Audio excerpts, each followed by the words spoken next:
Hi, and welcome to Lepien Life. This podcast is all about wisdom for daily living, where we talk about marriage, parenting, life, business, and just trying to stay grounded in this busy world. We're not going to pretend to have all the answers, but we do think it's important to be able to slow down, think about life, and to be able to find out what our purpose is. So whether you're at the gym or just getting ready to start your day, we're glad that you're here. Let's jump into the conversation. Welcome back to another episode of Lepien Life. We are in the middle of a series talking about balance. And so we've covered just what does that mean and time management, which is really self-management. And this week we are talking about seasons. So just to kick us off, what do we mean by seasons? When we talk about the balance of seasons, what do we mean? Well, again, we always like to try to define our definitions. What are we actually talking about so everybody's on the same page with us? And I think when we talk about balance and seasons, we're talking about the different stages and phases of life. Yeah. We'll talk about here in a second about how some people see those things differently, even between you and me. We see how do we define what a season is or what does a season look like. Mm-hmm. But really a season is just a period of time that you find yourself in that is consistent. Mm-hmm. Right. I mean, if you think of it in seasons in nature, springtime is pretty characteristic, right? There's going to be storms. There's going to be beautiful weather also in the morning and in the evening. Everything's greening, right? When I say winter, you have a certain picture that comes into your mind.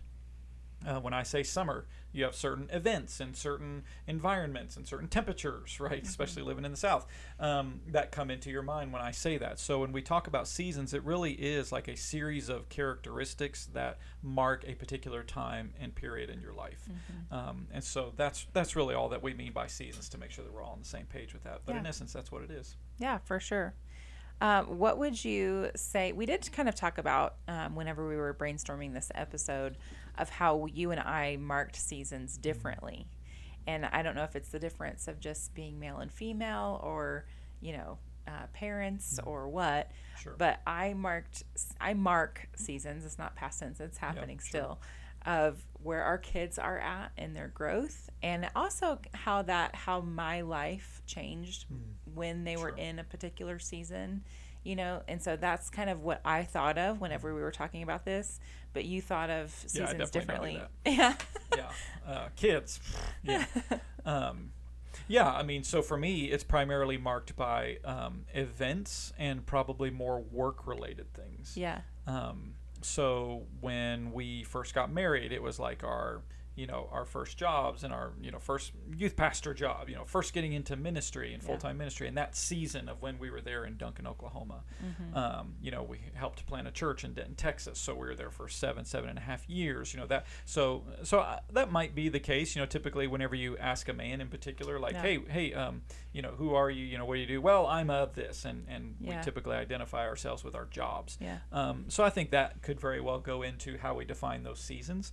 I'm also a fairly financial, frugal-minded individual, so I think in terms of like, here's what our net worth was here.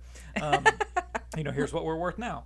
Or what were we making in that period? Yeah. Oh, well, now we got different jobs and we moved, we did this, and now we were making this. So like, it's almost like there's different types of those types of seasons of how I mark the seasons of our lives. Typically, I suppose I don't think in terms of relationships. I think in terms of sort of inanimate things like either jobs or finances, and just how things were. I don't mark seasons necessarily based on relationships, but by the environment that season was in. And so typically for me, that's an easy way to do that. Yeah. So events and budgets. There you go. That's or your seasons. Mine was like the kids were in diapers at that time. And I was like, money for diapers and formula. And that was, you didn't have any money then. Yeah. Okay. So what you want to talk about what season of life we're in right now? Yeah, sure. Well, I mean, go for it. I mean, why don't you go ahead and I'm going to talk about the kids. Talk about the kids. Like, so what so season are we in right now? in the teenage parent season. We have junior high and 2 high schools. Expensive. It is a very expensive season. Caden is a senior, Ayla's a junior, Eden's a 7th grader right now. So, and for people that don't know us, sometimes people think that Caden and Ayla are like we were pre-married or something like that, because they're only like 16 months apart or 14 or 16 months apart. And so like some people are surprised that we have such kids that are so close after each other that it's like, nope, they're both ours. They're all three. I've never been asked that question. You haven't? No. Yeah, you actually have. I do remember people asking you that question. So I did get asked when I worked in a cosmetology school if all my children were the same father, and I was like, yes. Is that not a thing? Yeah, but maybe not. In our family, yes. So we are in the teenage parent season. We both work full time. My work role is kind of hybrid, though. I get to work from home. Sure. We homeschool our kids, which is also a season. Sure. It's related to our kids, but it started in 2017, and it will end in 5 years. Yeah, something like that. So that's a season for me, that marks my kind of world and what I get to do. So that's kind of how I would define our season. How would you define our season? Well, I mean, we've lived here in Oklahoma for about almost 10 years, so this is like our Oklahoma season, in my mind, and whatever different roles and relationships and financial and all those different things that occur, like this is that season, and we're still in this season. Right now it's a good season, so, it's not as stormy, but there are sometimes thunderstorms that crop up, I don't know, I like to think in terms of nature. And so, so for me, like, I don't necessarily think in terms of a relationship, but if I were to put that in the context of our kids in particular, then I don't necessarily think in terms of their age. I think in terms of how much longer they're going to be living in our house.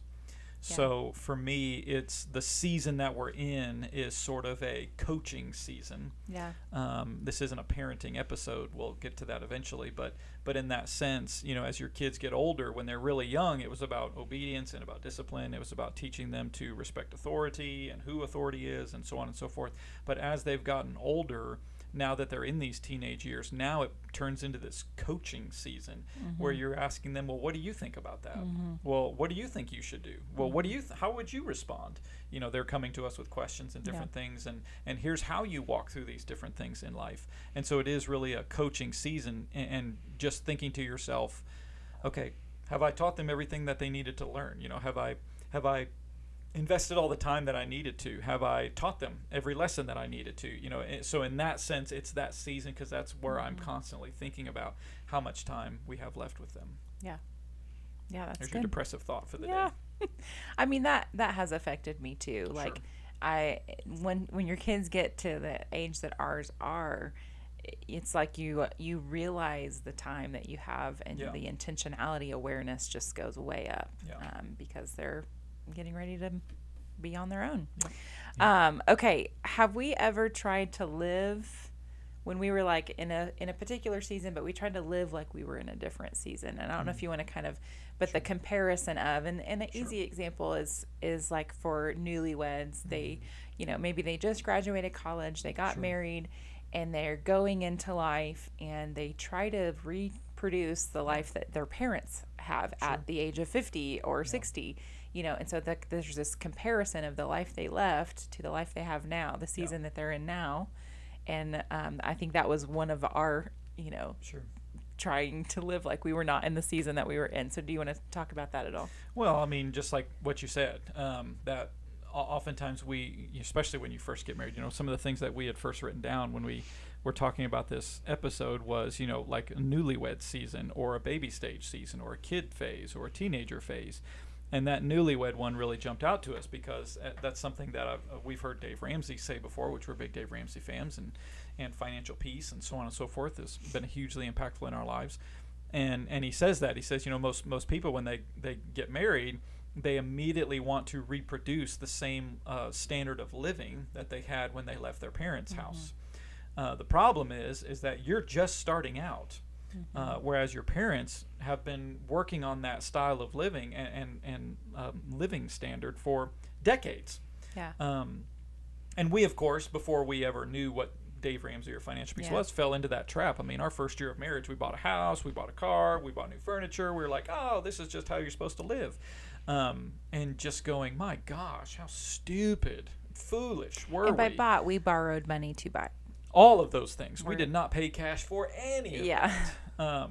And I wish that we had Dave Ramsey fans in our lives going, hey, y'all might want to rethink that. Yeah. And so we've certainly encouraged other young couples to not repeat our same mistakes. Because that put us way behind financially. There was a season for you, a rough financial season for us because it just had no clue what to do with money. We didn't budget back then. It's hard to believe that we didn't do that, and so that type of thing, we're living outside of the season that we were in, and as a result of that, it really caused us a great deal of stress and a great deal of heartache in that season. So I think sometimes when we do try to live outside of the season that we actually are in, look, if you're planting crops in winter, you're not going to get any growth or fruit, and so you end up wasting time, you end up wasting effort. So if you're in the teenage phase, be present in the teenage phase. Don't try to go beyond that and start acting like your kids are already gone, like they're not. So for us, we are being very intentional about our kids being at home, and making sure to make the time that we have left with them count. So I don't know what else, unless you have something that you want to add to that. I would just a simple little add-on, like you mentioned that when the kids are teens, don't act like they're already moving out. But if you reverse that time clock a little bit, and let's say they're in elementary school, like it's really easy in our culture to allow your kids to become teenagers too quickly, because that's what culture demands, and so just protecting each season of when they are toddlers and when they're in elementary, and to guard them from that so that they're not, becoming older than what they really are. And then in the teenage phase, like it's easy for them to be your friend, and that's an adult season, an adult child season, so I think just not letting that clock fast forward itself. Yeah, I think that's, and even to carry the analogy of natural seasons, I mean, in a sense, so like the example of, becoming your kid's friend when you're still supposed to be their coach. You're still supposed to be challenging them and parenting them and disciplining them and teaching them about life, and then you start treating them like you're their best friend, and none of it's a big deal. It's kind of like harvesting the wheat before it's ready. Yeah. Right? If you're harvesting in spring, you're not ready. It's not ready for that. Yeah. It's not going to make bread because it's not ready yet. And so I think with regard to parenting and even financially, if you're trying to live outside of your means, you're not there yet. Like, let it slowly build. And I think that's part of it, where sometimes we just get impatient. Sometimes people get bored with the current season that they're in, when in reality, sometimes it's just allowing momentum to build in your life over time produces a great deal of impact and result later on in your life whenever it's finally ready for the rubber to meet the road. Yeah. And so I think that that's important too. I know we talk a lot about parenting because we are parents, We're and in it's that natural for us to do. But I didn't really prepare you for this question, but what do you think about like a young couple that's not married, and they're trying to live in the season of marriage outside of marriage? So it's a different season, and I think that the statistics are in, like, people who live together before they are married have an incredibly much higher rate of divorce than people who get married without having lived together. I don't know exactly why psychologically that is. I think I know sort of spiritually and mentally, maybe emotionally, it's because you pretended to be married before you actually were. Marriage doesn't need to be tested out. Marriage is a season that you step into, and even marriage itself can be broken down into different seasons. But marriage itself, as a season of your life, as a series of events in your life, is one that doesn't need to be tested out. If you're not ready to marry that person, if you don't know at least somewhat what to expect when you marry that person, then you probably need to date them longer. And so don't rush the season necessarily. But again, this isn't a relationship podcast. We could talk about that all day. But determining, taking time to determine what the value system of that person is. If you can agree upon typically three things, if you can agree upon your marriage or religion, if you can agree upon religion, if you can agree upon parenting children, how you're going to parent, and you agree upon how you're going to treat in-laws and family. Typically, those three things are some of the biggest issues, and how you're going to handle money. I was going to say finances. I would say that's one as well. So if you can narrow down those 3 or 4 things with somebody, and really get to know that about them, then I think you can have a pretty good idea of what that looks like. So you don't have to pretend to be married before you actually become married. Yeah. Does that answer the question? Yeah, 100%. What you're asking? Do you want to talk anything about too, like thinking of just how you thought of seasons with jobs and budgets and things like that. If you can think back to like when we were first married and your first salary compared, and we don't have to say actual numbers, but percentages or something. Your first, job that you had, which we were below the poverty line for the first job. And then to now, as far as like the percentage of growth that your income just happens over time. It's been 20 years since we've been married ish, Close to so that's the time span that we're talking about. But just even living in that budgetary season and comparing yourself to someone else. And that kind of, comparison. Do you want to talk at all about that? I don't quite know exactly what you're asking, so I didn't prepare you for the question. Well, maybe you can clarify what you mean by it, but I do think you mentioned comparison. I do think that, especially in our world of social media, when we first got married, there wasn't social media. There wasn't Facebook, there wasn't YouTube, anything like that. So I think in that sense, we were very disconnected from people that were our age that were getting married. Like Facebook was just coming out, so we didn't even have it until we'd been married for a couple of years, because you had to be in college and we were already graduated. So in that sense, there wasn't a lot of, this is what they're doing. It was more, I think, a comparison on where we had been. And the first job that we had when we first got married, we were living in Texas, and that was my first job. And we were below the poverty line. But on the flip side of that, I look back on that season of our lives. It was a fun season. Yeah, it was great. I mean, we came home, we ate dinner, and watched Wheel of Fortune every night. It's like we had no responsibilities other than ourselves. I mean, that was it. It was just you and me, newlyweds, in a little apartment, and that was it. I was like, it's simple. It was very, very simple. But that's sort of the thing, that as you continue to progress through life, your standard of living adjusts, so that even, sometimes the answer is not that you need to make more money if you're in a difficult financial season. It's not that, we need to make more money. Maybe sometimes it is. But I think most of the time, it's not that you need to start making more money. It's that you need to manage the money you already have, right? You're expecting to live in a more wealthy, higher lifestyle season when you're not making the money to substantiate that season, right? So that's where people end up living in gross amounts of debt, and they just weigh themselves down with all these burdens, because at that point, you're trying to live up to a standard that you can't live by at that point. And that's what we did too.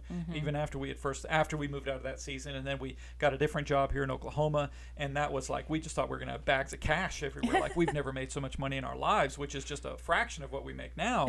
But still, even then, it just seemed like so much. And that's why we deceived ourselves into thinking we can be able to buy more because we can afford the payments.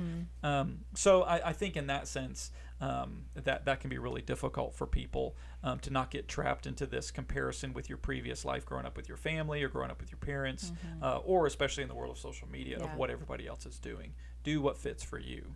So when you find yourself living outside of the season that you're in, is that reversible? And you can talk financially, or if it is a family thing or whatever. Yeah, I mean, it certainly is reversible, I think, because at that point you just have to realize where are we actually at? Are we trying to live outside of our season, and what the consequences of those things actually are? And so we end up missing a great deal of the meaning of the season that we're in. If you're in springtime, and all you're thinking about is summer, well, then you miss this wonderful, beautiful season that you're actually in. And it's like that old phrase, the grass isn't always greener on the other side. If you're always comparing yourself with other people who are maybe in a different season than you are, then you're never going to appreciate the season that you're currently in until it's already gone. It's like Andy Bernard in the very last episode, the series finale of The Office, whenever he says, I wish that there was a way of knowing that you're in the good old days before you left them. And even sometimes difficult seasons that we were in, there are certain aspects of those seasons that feels like the good old days, right? And so we don't often appreciate that. In fact, I thought there was a great quote. I was going to share it at the end, but I think I'll share it now. Okay. From Blaise Pascal, in his Pensée number 47. So it's French for his thoughts, and so he's just writing down different things. And so this is number 47, one of the things that he says. He says, "We never keep to the present. We recall the past, and we anticipate the future as if we found it too slow in coming, and we're trying to hurry it up. Or we recall the past as if to stay its rapid flight from us. We are so unwise that we wander in times that do not belong to us, and we do not think of the only time that does, namely the present. So he's saying, in essence, all we think about is the future or the past. We never actually take into consideration the present that we're actually in. He says, so let each of us examine his thoughts. He will find them wholly concerned with the past or the future. What season were we just in? Oh, I missed that season. Or, oh, what a terrible season. Or, what season are we about to go into? We almost never think of the present. And if we do think of it, it is only to see what light it throws on our plans for the future. The present is never our end. Thus, we never actually live, but hope to live. And since we are always planning on how to be happy, it is inevitable that we should never be so. So I thought that was just a great deal of wisdom from Pascal, because in essence he's making that point of saying, look, if you don't ever really appreciate the time that you're in and reflect upon what's right here in front of you. I mean, to quote Yoda to Luke Skywalker, right? Go from Pascal to Yoda. I mean, he's saying, like, look, you're always looking off to the future. You're never paying attention to where you are and what you're doing. There's great wisdom in that, and I think Pascal is trying to say, in essence, the same thing. Oh, I thought you were going to keep going. I'm sorry. That's really good. I want to talk about, like, when the seasons change. How do you know? Like, you might think of it in the job context because it's kind of how you marked your seasons. For me, like with the kids, it's pretty easy to spot. Like I remember when Caden, he was like in 7th grade and his voice cracked one time and the next day he had a man voice, you know, and it's like, oh, we're in a new season. Like it's your kids, you know, it's pretty obvious, but I don't know if we both, you know, have anything to say about how do you know when, you're in a job season and that you can just, how do you know when it's time to leave, let go, if the season's changing? Well, I think there's probably 2 questions in that. One is, like, if you're thinking about a job, like when to go or something like that. Like there's a great book by Seth Godin, when to quit and when to stick. So maybe our listeners, for anybody, you might pick that up. It's a very short book, very readable. And he, in essence, talks about the different times that typically make people quit. So sometimes some people need a cliff, and they just, they need, you know, somebody smoking their whole life. Like, oh, now you have cancer. Oh, now I need to quit. You know, it's like it's a cliff. For some people, it's a cul-de-sac. It's just over, and you're experiencing the same thing over and over and over again. And so maybe you want to jump out of that. So those are some ways to tell. Maybe like, okay, I think it's time for my season to change. I'm just either something really rough, like it's a cliff, or I'm just doing the same thing over and over again, and I need my season to change, or I need to quit my job or something like that, move on to something else. But I think the second question that you're asking is when, you know, how do we know when seasons are changing? And I think, like, when we do look at nature, it's not as though, and now maybe in some places it's this way, but even here in Oklahoma, you know, we have a good 2 weeks of spring and a good 2 weeks of fall, right? Like it's summer or it's winter on the Great Plains. But in other places, the vast majority, it is 4 weeks, 5 weeks, 6 weeks, 10 weeks. Yeah, there are true seasons where it's gradual, or sometimes you don't really even recognize that you're in a new season until you're already in the new one, right? That you look back and you're like, oh, this is different. I don't feel the same way that I once felt. My son's voice sounds different, right? Or look at our financial statements. It's actually doing better than what it has been, and I didn't realize it until I looked back and realized what was happening. So sometimes I think it just gradually happens until it hits you. I think sometimes it's sort of like pain, where when we experience pain, pain is sudden and demands our attention, right? Like sometimes it hits you and it's like, whoa, okay, I have to deal with that. But then as that pain relents, sometimes you're walking around and it's like, wow, I actually don't feel that anymore, and I didn't even notice it. One thing that I like to do just as a practical step, this is something you and I were talking about, is I like to, for some of our listeners who are not organized people, you're going to hate this. Others of you are going to say, I love this. Not something for you. I don't do this. I love it, and because I'm a data person. Yeah. So for me, I rate every single day that I live. And I've been doing it. It's a recent thing. I've been doing it for a little less than a year at the time of this recording. But for me, so I just call it Rate the Date. So every single day I give a scale, just very briefly, just so everybody knows kind of what it is.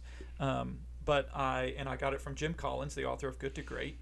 And he won me over to it. He gave me a good reason to do it. So it's either a -2, -1, 0, +1, +2. It's -2 if it's just like the worst day ever. It's super unproductive, super unmeaningful, whatever. -1 is still a bad day. Not as bad as a -2, but it's still just a rough day. 0 is neutral. It's neither bad nor good. Wasn't necessarily super productive or super meaningful, but it wasn't bad. A +1 day is that's a good day. It was productive at work, or it was productive with the family, or it was meaningful. Maybe maybe it was something good. We did a family event, and so it wasn't necessarily productive, but it was meaningful. Yeah. A +2 day is just the best kind of day ever, right? It's +2. It's a Universal Studios day, right, for us, or I've some +2 days for me have been when our family went on a hike. Yeah. I didn't produce anything that day. I didn't get any work done, but we went on a hike. It was lovely. It was beautiful, and it's just the most meaningful thing. That's a +2 day. Yeah. So for me, that's how I rate every single day at the end of the day. If you're going to do something like this, you need to do it at the end of every day, because every day feels different based on when it was. It's purely subjective. It's how I felt.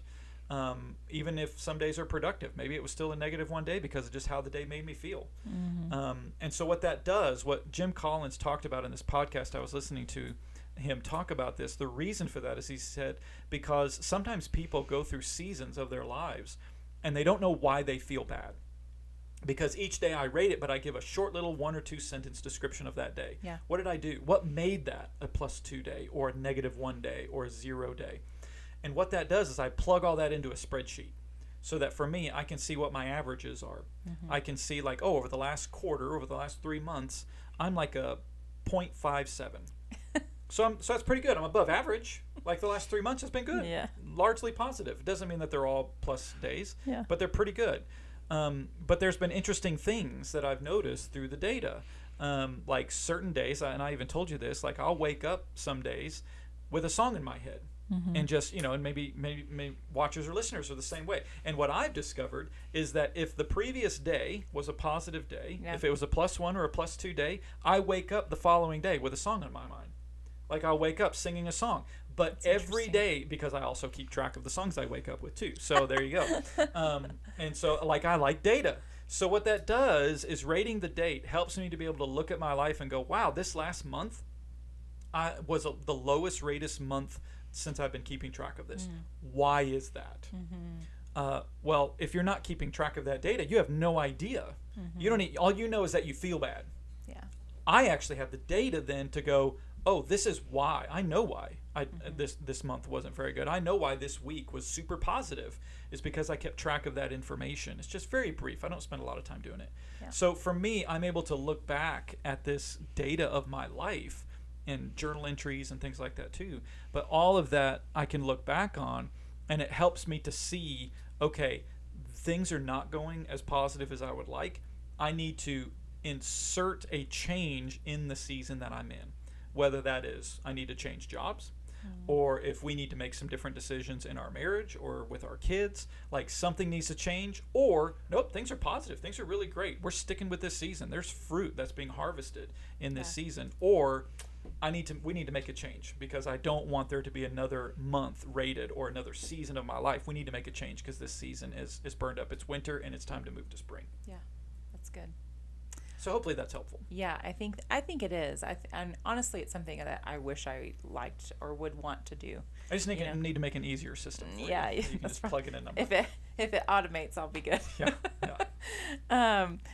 I want to talk about just like when you're in a season and you're like wrestling with being content in that season. And what I'm thinking of, like for you in particular, when we were planting the church and you were stay-at-home dad and you had babies at home and you were working from home, and I was the one out in the marketplace, earning the paycheck, and you were home. That was like a season that was like, it felt off balance to both of us, but you were the one wrestling the most. And then on the flip side for me, whenever I had to let go of a vocational ministry to be present with the kids, that was a season of wrestling and being very discontent with that, so I kind of want to talk about like, what does that look like? How do you find the peace? How do you arrive at contentment? Like, what was your processing for that? And like coming out on the other side, maybe what was God preparing you for? Well, I mean, I think just sometimes you just have to persevere. You know, I mean, sometimes I think people want a more wise answer than that, and maybe there is. But sometimes you just have to suck it up and move on. You know, like this is just the way that life is right now, and I need to pull myself up by my bootstraps and continue on. And Marcus Aurelius in his Meditations has a great line where he says, use this trial, use this struggle, use this season to develop other virtues.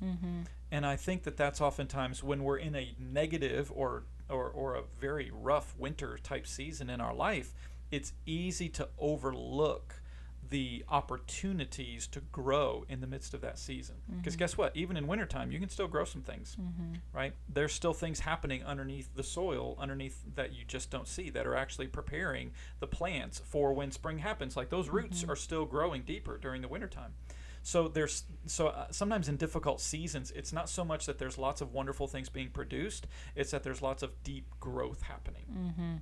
I love the line from Lord of the Rings, the poem that Bilbo writes about Aragorn. And one of the lines says, the old that is strong does not wither, deep roots are not reached by the frost. And I love those lines of the poem because it helps us to be able to recognize, okay, I want to grow down deep roots so that in difficult times I'm still growing, I'm still preparing. I'm going to take advantage of this season I'm in, this difficult season, in order to grow myself. And it's going to happen under the surface. You know, people aren't going to see it. But I'm going to use this as an opportunity to grow in other virtues, so that I am prepared for when the next season happens.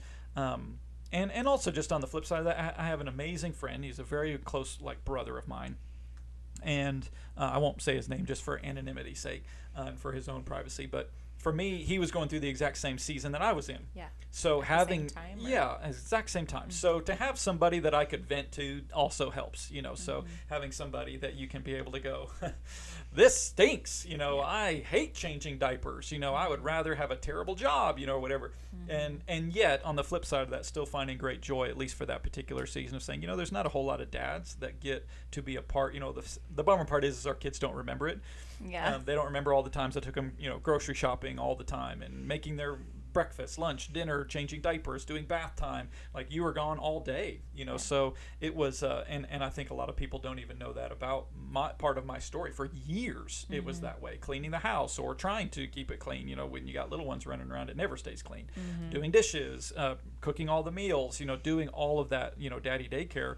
And yet still being on staff at a church and working for Reasonable Faith, in the midst of all of those things, sometimes you just have to stick it out and say, okay, I need to look for opportunities. I need to see the obstacle.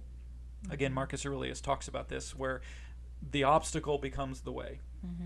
Rather than seeing this as an obstacle to impede you, it's something that actually lets you step up on it and climb higher.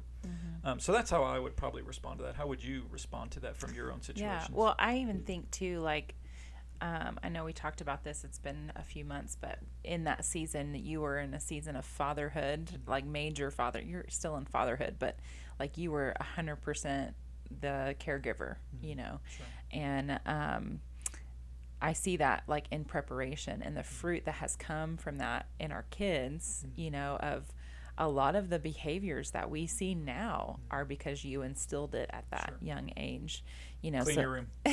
Or just the respect and all the things, you know. That's because of you, you know. And then on the flip side too, I see that God was preparing you to be not just the father of, you know, our own kids, but I see you fathering generations of people, you know, in the positions that you hold. So I think that is something that was being, you know, birthed in that season of wrestling. On the flip side of, you know, we just see major fruit now. For me, it was different. So like I was the one in that season that I wanted to be home, but I worked full time. I was the only one that, it was like 2008, 2009, the market had crashed. And that was the season of the nation. So it was easier for me to get a job than it was for you. Well, it was a few years after that. It was after it was like 2010-ish. Yeah, I went to school in 2009. You'd gone back to school. You got your esthetician's license. So you got very much into a very niche thing that was really, really incredibly helpful. So I was doing multiple jobs actually at home because I was doing Reasonable Faith and the church. And that allowed me, though, to take care of the kids. Yeah. And so, but I just wanted to explain, like, it wasn't because you didn't try to, like, go out and get a good job. Sure. I don't need that explained to everybody. It's fine. That's how it worked. So, anyways, I did, find this career that I fought because I wanted to be at home. I wanted to be in ministry. Like, that's what I thought that I wanted, And so I was in the marketplace, which now in the seat that I'm in now, I look back over these years of just God continually pushing me back into the marketplace and me fighting it for years, and being discontent that I was not working at a church because that's what I thought that I had to have, that's what I thought that I was supposed to be in. And now I'm in a place where it's like the most beautiful hybrid, situation that I could ever be in. So it's just like the season it's seasonal, so it ends like I think that's something important for us to all remember is that we probably everyone goes through wrestling seasons where we are discontent with our current, state. And it is, I think, perseverance, allowing God to prune you. I mean, when we look at the Israelites in the desert, if they would have just taken the short route, or they went through years of pruning though, and what, came out on the other side. So I think that is something that is, I don't want to just jump over the pruning that happens because it produces beautiful fruit at the end or not at the end, but at the next season or in the seasons to come. Yeah, I do think that God prefers the long way around. He's to your point about the Israelites, he says, there is a quick way that they can leave the promised land and go, or leave Egypt and go to the promised land. And God says, but I'm not going to take them that way because they're going to face hardship. They're going to face war, and they're not ready for that. So we're going to take them the long way around, and they go through the desert. Right. And I think, I don't think the point of the story is to say, hey, this is what God does for you. But it does show us what God is willing to do with people's lives. To be able to say, you're not ready for this. Even when they go into the promised land, he says, you're not going to take possession of it all at once. Because if you're not numerous enough to control it all. And the land will become full of briars and wolves and other creatures and things like that. And so he has them take it piecemeal, like just piece by piece. And I think that same principle and idea is true in our own lives. Sometimes we have great dreams and great visions. We want to accomplish great things. And I think, and we see all kinds of different passages of Scripture that speak about the fact that God's timing is not our timing. And sometimes we try to speed things along much faster. And this is why I think James says in James 1, consider it pure joy when you face trials of many kinds, because the testing of your faith develops perseverance. And perseverance must complete its work so you can be mature and complete, lacking nothing. Yeah. Well, I feel like I say this fairly often, that just reverse that. Like, you'll never be mature and complete, lacking nothing, unless you learn perseverance. And you'll never learn perseverance unless you face trials of many kinds. So that's why we can find joy. James isn't trying to say that we should be super excited about all the hard times of your life. If you're in a season of winter and a season of dryness, a season of hardship, just be super happy about that. No, that's not what he's saying. He's not being a sadist or something. He's saying, look, you can find joy in the midst of trials because you know that ultimately what it's producing in your life. And Christ is our ultimate example of that in Hebrews chapter 12. Consider him when you face opposition from sinful men so that you will not grow weary and lose heart. So I think in that aspect, Jesus is our example of that, because Jesus was able to look past the cross in order to see what could be done through the cross. And because of that, hopefully that gives you and I a wonderful example to follow, so that when we face hardships in our trials, we look beyond them to go, I don't know exactly what's going to be produced through this, but I know that God is at work in my life in the season that I'm in. So God, help me not to get in a rush. Help me to endure. Help me to persevere, whether it's a season of high productivity and I'm seeing wonderful fruit from everything I'm touching is turning to gold. This is wonderful. Well, just remember, it's not always going to be that way. Right? Psalm 1 tells us that those who are wise and those who walk with the counsel of wise are like those who are like a tree planted by streams of water. They produce fruit in season, right? And so they're not constantly in production. So everything changes. So I think in the midst of the seasons of our lives that are difficult, we are able to find joy in the midst of that season. We are able to recognize things change, and they will change. This isn't the end. This too shall pass, and that's where we can find hope. That's good. That sounded like a final thought, but I don't want to end. Let's do that, yeah. Okay, I just wanted to give you the opportunity if you had anything else. Well, that wraps up the end of this episode, talking about balance of seasons. Our next one, we're going to be talking about the balance of rest. We'll see you next time. All right. Well, thanks for spending your time with us today. If something in this episode resonated with you, feel free to share it with a friend. Leave us a review, like and subscribe so that you don't miss an episode. We're here to help you live life to the fullest. Yeah, because every day it's not about living perfectly. It's just about living life well. And so that's our goal with every single one of these episodes. We'll see you next time on Lepien Life.